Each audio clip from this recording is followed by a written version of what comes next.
Welcome to part 3 in our LXR-02 tutorial series. In tutorial number 2, we looked at the first 3 voices, all using the same basic drum synth controls.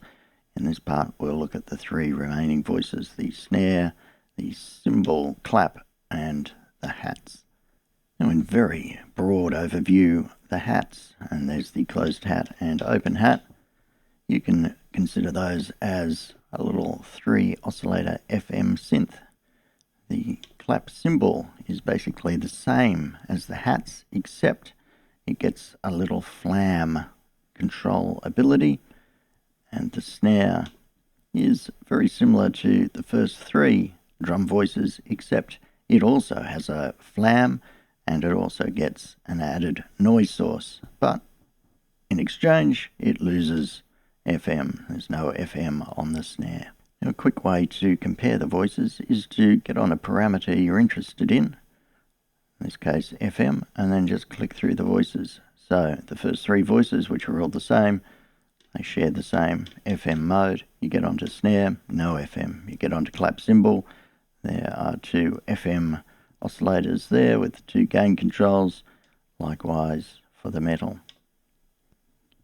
Now, a lot of the parameters are the same with all the voices. For example, the mix parameter is the same no matter what you go to. The LFO is the same. The filter is the same. The click is the same. It's only in these first 4 editing parameters where you get major differences between the voices. The hats are a bit of a special case. There are 2 tracks for the hats, just so you can have a choked pair. So, for example, in this little pattern, here is the closed hats, and there is the open hats. So, the closed hats choke the open hat. And in order to have separate tracks here for the closed hat and open hat, obviously you've got to have separate buttons up here to do it, and then that leads you to explore it, and you go, well, here's the closed hat and it's got all these pages, and here's the open hat and it's got all these pages,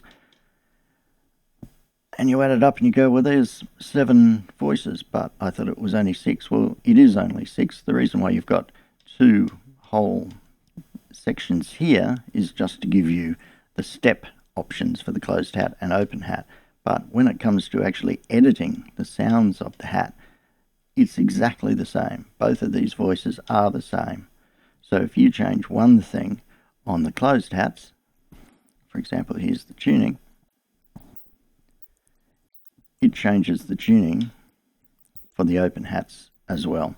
There is only one area where these 2 things vary and they have separate controls, and that is in the decay time. So you see here D2, decay 2, that's the open hat, and there is decay 1, that's the closed hat. So these parameters, and these parameters only, can be changed between the 2 sounds. But other than that, whatever you do on one is going to affect the other. So we'll change the filter, and the filter's changed for both sounds. So just something to keep in mind as you're editing the hat sounds. You can do it on either page and all the controls will just mirror each other. So here we are on an Initialize kit. So these are the default sounds. If you want to be sure you've got an Initialize kit, Shift Clear Kit. There's all sorts of options here, but we'll go Clear Kit. So I'm still holding there, just press the clear again. You've cleared the kit, now we've got the Initialize kit. So the main point about the hats is they're a little FM synth, 3 oscillator synth. So on the FM page for the hats, you've got F1 and F2, which are the 2 FM oscillators, and then you've got gain 1 and gain 2. These 2 oscillators modulate the main oscillator. Let's have a look at the tuning range. It's all a bit anemic because we're on a high pass. Let's go back to the FM.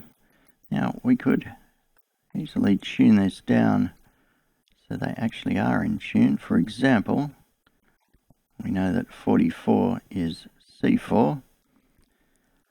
So now they're in tune, but they are modulating the main oscillator here, so we'll put this as 44 as well.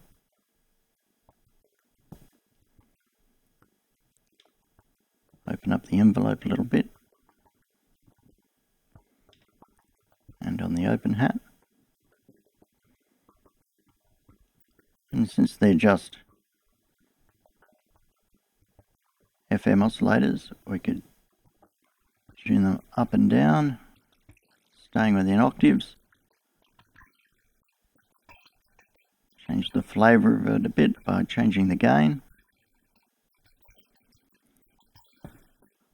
But the main factor determining the sound really comes from the oscillator that they're modulating, which is the main oscillator. It's on sine.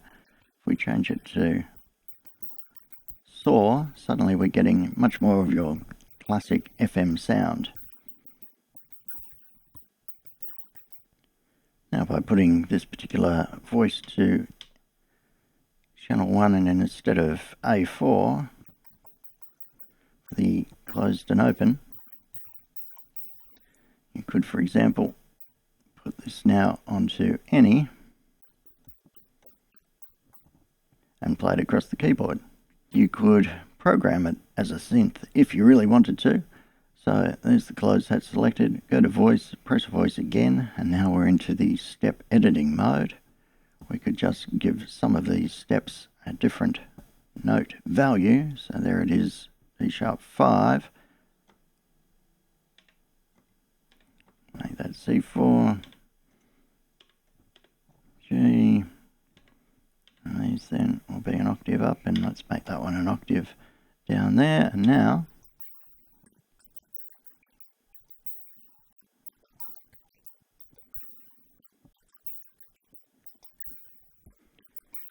and then we might decide a little bit of modulation might be good. And you'll remember with the LFO, we've got to set a frequency of the LFO, whether it's synced or not. We'll have it unsynced, a modulation amount of the LFO. There's the LFO shape, but we'll go to the next page, retrigger offset. Now we've got to assign it to a voice. Well, what voice do we want it on? At the moment, it was, well, it defaults to voice 1, but we'll have it back on voice 6. And now the destination. I'll click the data knob just so we can get a better readout of where the destination could go to. First one along is coarse oscillator tuning. Well, let's just give it a whirl.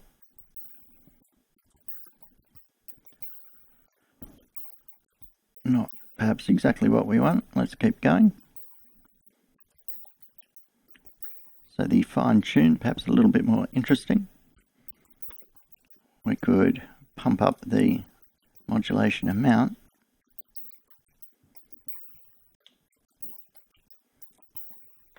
Let's keep going with the parameters. Main oscillator waveform, so you can see what a difference that makes. Attack.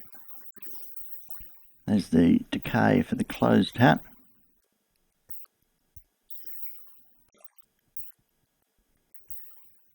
Well, in fact, that's sort of quite interesting, isn't it? So, let's say the main oscillator sets the flavour of the sound. So let's change that to noise. Now, it's sounding pretty terrible there because the noise is tuned so low. To get it to sound like noise, we need to go all the way up. Go back to the LFO. We've got a very high modulation amount, so let's take it down.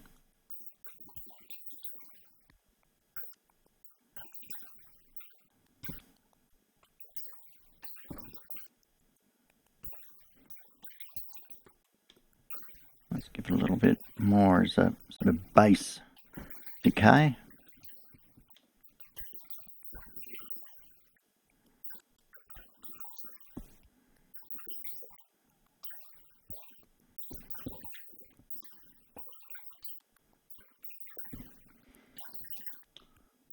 And then we could have a bit of fun with the filter, maybe put it back onto high pass.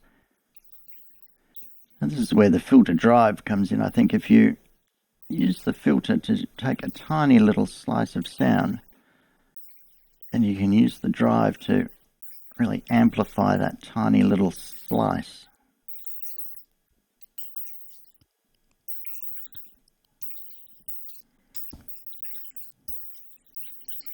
Now we might decide that's quite nice, but how about another LFO? So let's take the LFO from kick drum, which I think won't be going anywhere yet.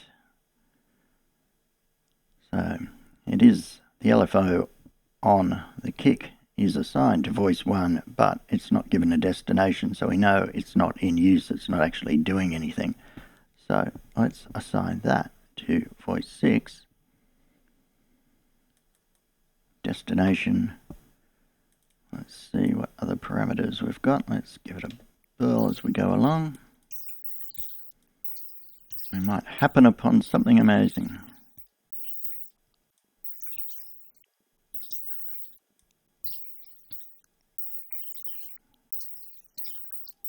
Go back to sort of frequency. Let's stay with the classics. We haven't given it a speed and a depth.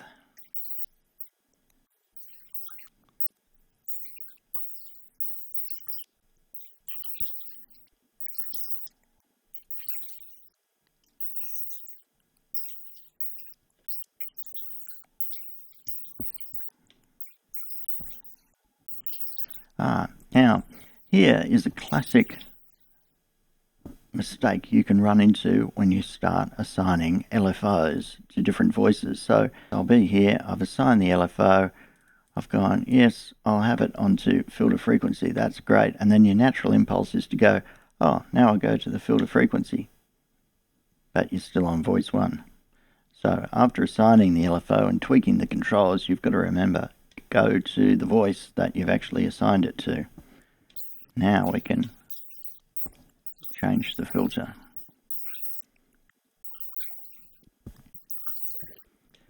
But let's have a quick look at some of the sounds I've programmed earlier. Now this one, for example,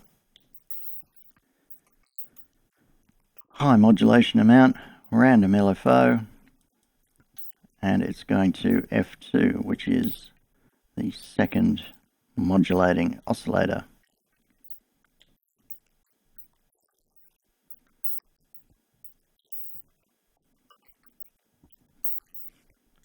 Let's have a look at another one.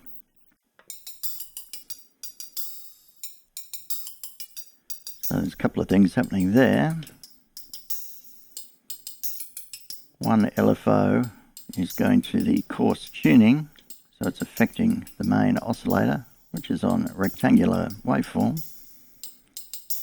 And there must be another LFO in here assigned to voice 6 because something's doing the panning.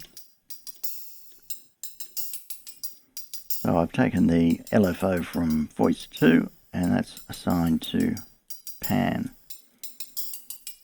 Unsynced, moderately modulated with a square wave. So we can make the panning a bit more extreme. Let's have a look at another one.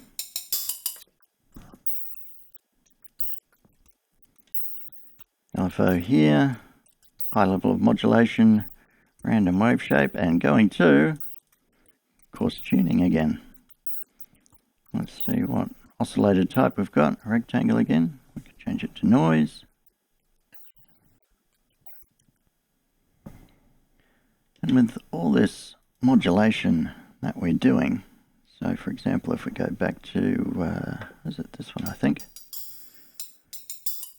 where we've got a little bit of filter and a little bit of panning. Now I'm not saying that's a great sound, but what it tends to do, I find this machine, is that because it's so easy just to get the basic little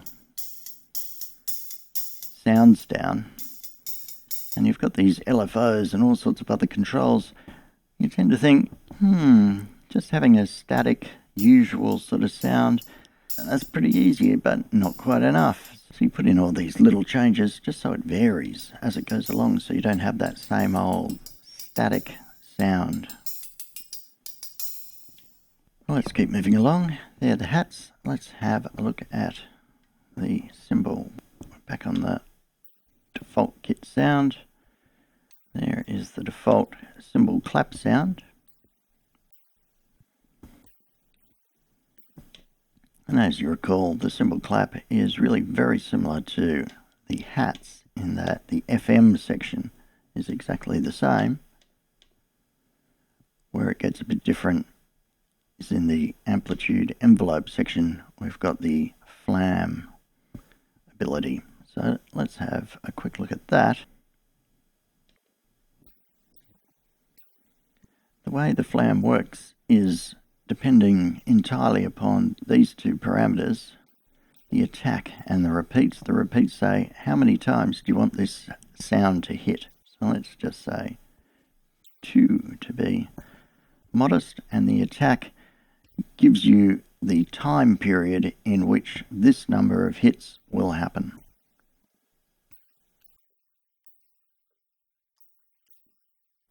So you can hear that little flam happening. You could increase the time period.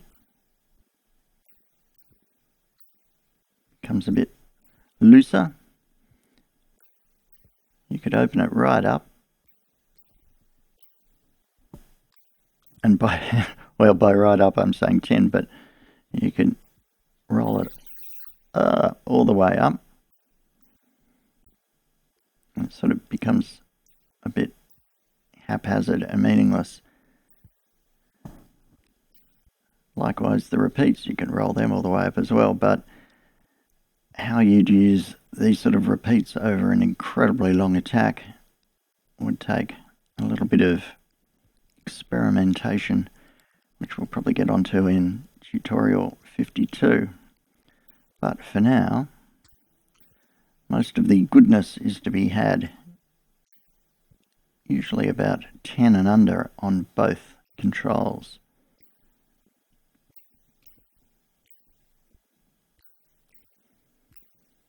So that is the main difference between the clap cymbal and the metal. Otherwise, the FM is exactly the same. Let's turn it up. Turn up the tuning on the oscillators. It's modulating this oscillator, so we're not hearing much of a change here, of course, because it's just modulating noise. So if we change this one to something else, took it down a bit into more usual territory, and then go back to FM. Now we can get all those usual sort of FM sounds. Now also here, of course, you've still got the slope and decay.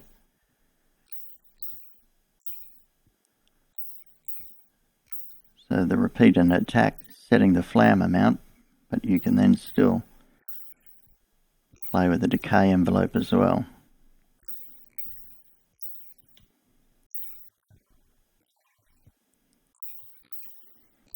And you can already sort of feel that chugging hesitancy to it, even with the attack at 11.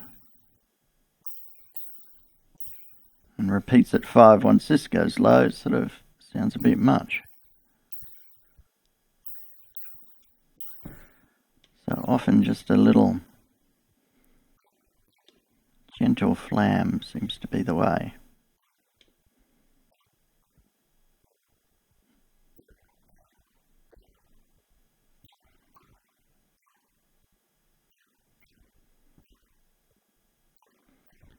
And then at that point,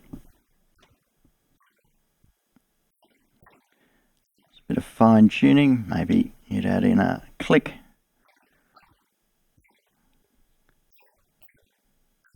Maybe another clap as the transient attack.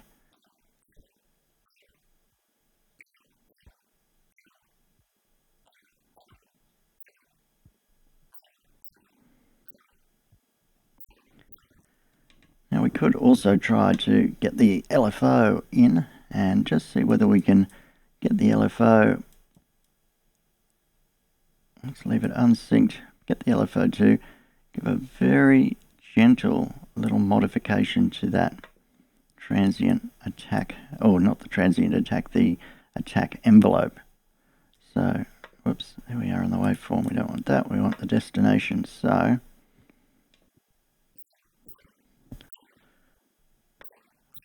better make sure we're on the right voice. So we're on voice 5, which is the clap, destination,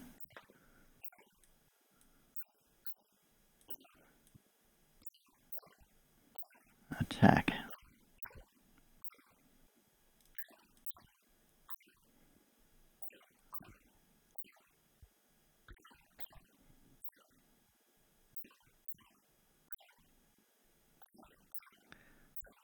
It's very tricky, I found, to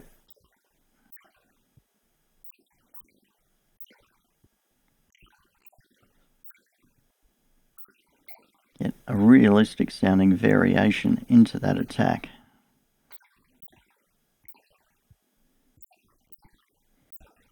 It's like you've hired a renter mob to clap on your track, but half of them can't keep in time.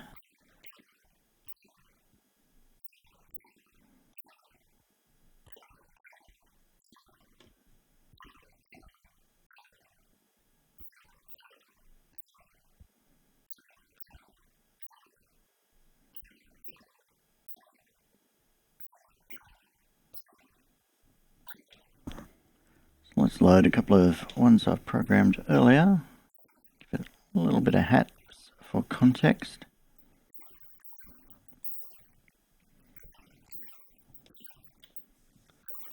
The LFO there.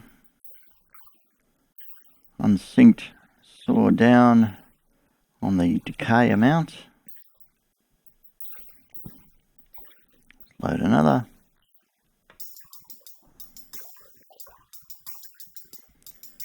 So in this case, we've just got it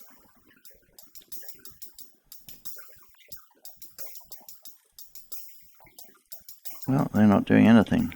It's all the main oscillator here with some pretty basic filter modification. Now you can see with this one, we're getting the envelope because it's retriggering from voice 5. So voice 5 is the clap cymbal. The destination is frequency, filter frequency. It's going to voice 5. The exponential down waveform, modulation very high. The frequency sets the speed of the envelope because the envelope will hit whenever voice 5 is triggered. So whenever these steps hit, this LFO is triggered. It's set very slow, so it's acting just as an envelope on the filter.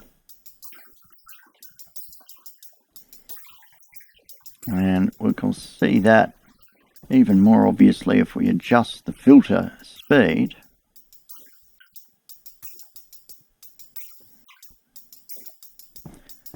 And then there will be a big difference, for example, if we turn off the retriggering.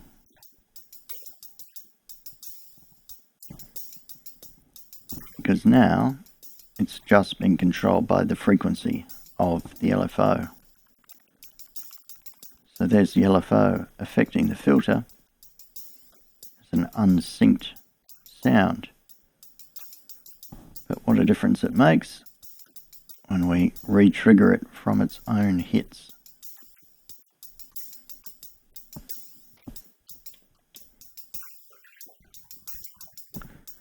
We could even re-trigger it from something else. So for example, the metal.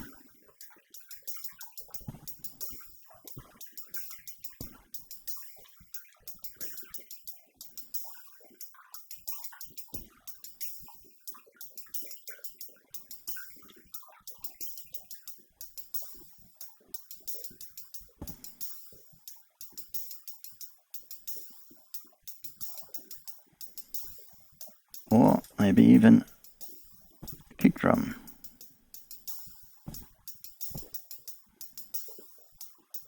So even though the clap cymbal sound is hitting on these steps, the LFO, which is the envelope of the filter, is triggering from those steps.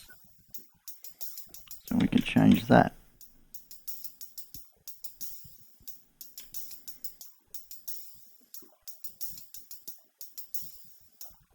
So we're almost getting a funny little flammy effect, because that step is happening just before the envelope then re-triggers.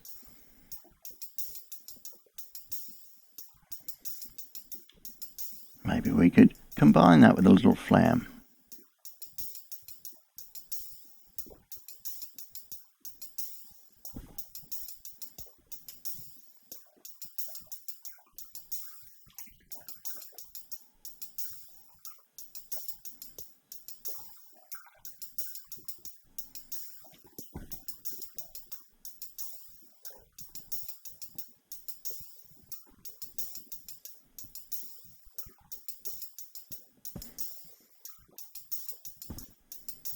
And again, endless hours of fun twiddling and fiddling with that sort of thing. It's just another example, I think, of how the LXR tends to encourage you not just to have a normal flat little sound, but to do things like that. Have envelopes re-triggering at different times, having LFOs going through, varying all sorts of parameters over time, so it's not just a flat repeating pattern. Final voice to have a look at is the snare. It has the flam abilities of the clap cymbal. Doesn't have any FM, but gains in the oscillator section, noise and mix. So let's just load up this one again, play the pattern.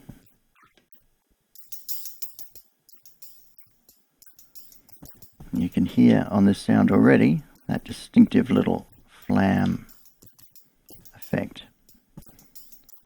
Tack 6, 3 repeats.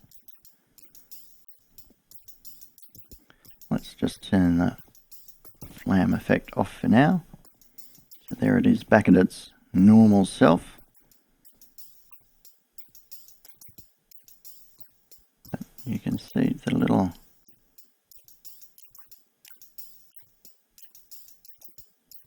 so depending on the decay in your sound, how tight it is, the tempo of the piece,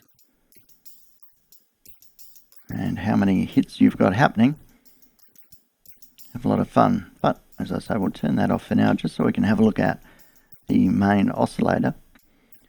Now here we've got a mix for the main waveform and the dedicated noise. So that is the frequency of the noise. So we take it down, we get into that sort of almost 8-bit or crushed sort of feeling until it finally disappears. You put it right at the top, it's like white noise, and this is the mix.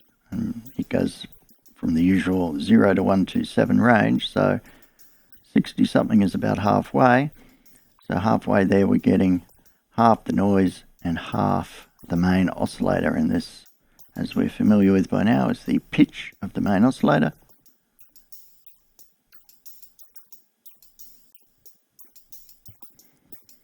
So we mix between the noise and the main oscillator. Now while we're just on the main oscillator, that's the envelope for the flam and the usual sort of decay controls for the amplitude. If we go across to the modulation, here we've got controls which are pretty familiar from the first 3 voices. So modulation amount, the slope, and the decay. So just the same as these 3 voices here. So I'm programming it One way would be to get the sort of slope and feel you want in that. The tuning, then mix the noise back in. And I think part of the art of creating a convincing snare then is to get the right filter on top so that the body mixes nicely with the crispy top end.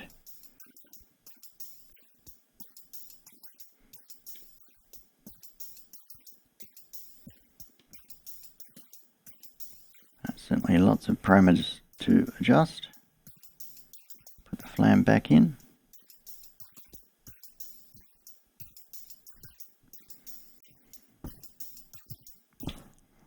Let's have a look at a couple of the other ones I've done.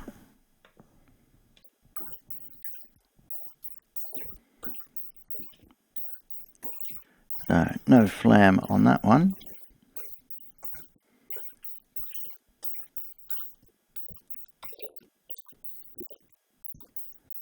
Oscillator is on noise,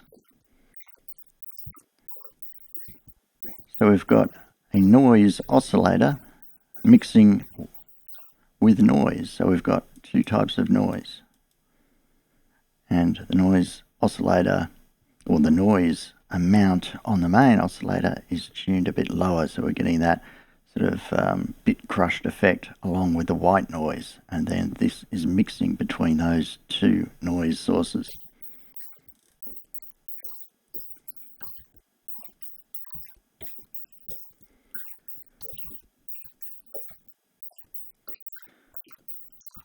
The lo-fi one and the white noise one, and then together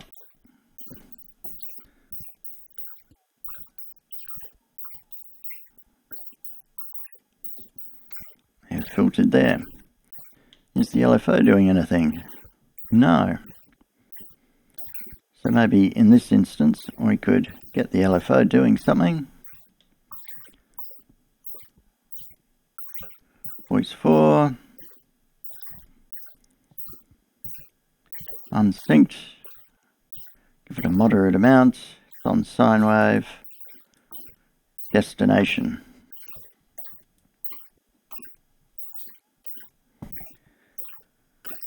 So now, as I said before, we've got this random variation in the sound of the snare, even though it's reasonably consistent. We could make it a bit more subtle.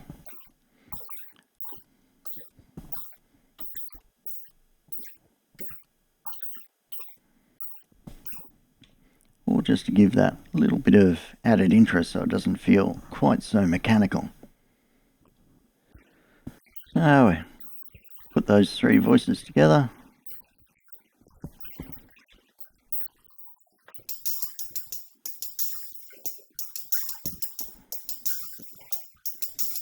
And it's all sorts of fun we get.